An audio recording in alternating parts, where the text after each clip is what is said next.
शिवसेनेचा 59वा वर्धापन दिन गुरुवारी साजरा झाला।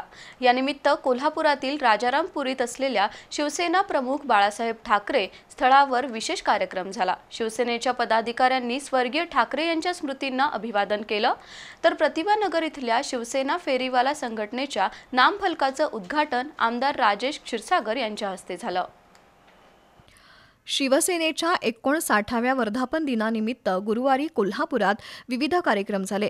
राजारामपुरीतील स्वर्गीय बाळासाहेब ठाकरे यांच्या शक्तीस्थळावर शिवसैनिकांनी अभिवादन केलं। शिवसेना जिल्हाप्रमुख सुजित चव्हाण, युवा सेना सचिव ऋतुराज क्षीरसागर यांच्या उपस्थितीत इथं अभिवादनपर कार्यक्रम झाला। 19 जून 1966 साली बाळासाहेब ठाकरे यांनी मराठी माणसाच्या हक्कासाठी लढणाऱ्या शिवसेनेची स्थापना केली। जिथं मराठी माणसावर अन्याय होईल तिथं सर्वात आधी शिवसैनिक असेल हे समीकरण आज देखील कायम आहे, असं ऋतुराज क्षीरसागर यांनी सांगितलं। यावेळी महानगर अध्यक्ष शिवाजीराव जाधव, माजी शहर प्रमुख दुर्गेश लिंगरस, माजी नगरसेवक संजय मोहिते, मंदार तपकिरे, अंकुश निपाणीकर, असिफ मुल्लाणी, योगेश शिंदे, वीरू सांगावकर, पूजा भोर, पूजा कामते, नम्रता भोसले, तेजस्विनी घाटगे यांच्यासह सर्वपक्षीय कार्यकर्ते उपस्थित होते।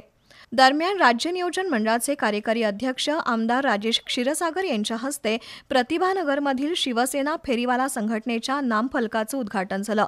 फेरीवाल्यांच्या पाठीशी शिवसेना नेहमीच खंबीरपणे उभी असेल अशी ग्वाही आमदार क्षीरसागर यांनी दिली।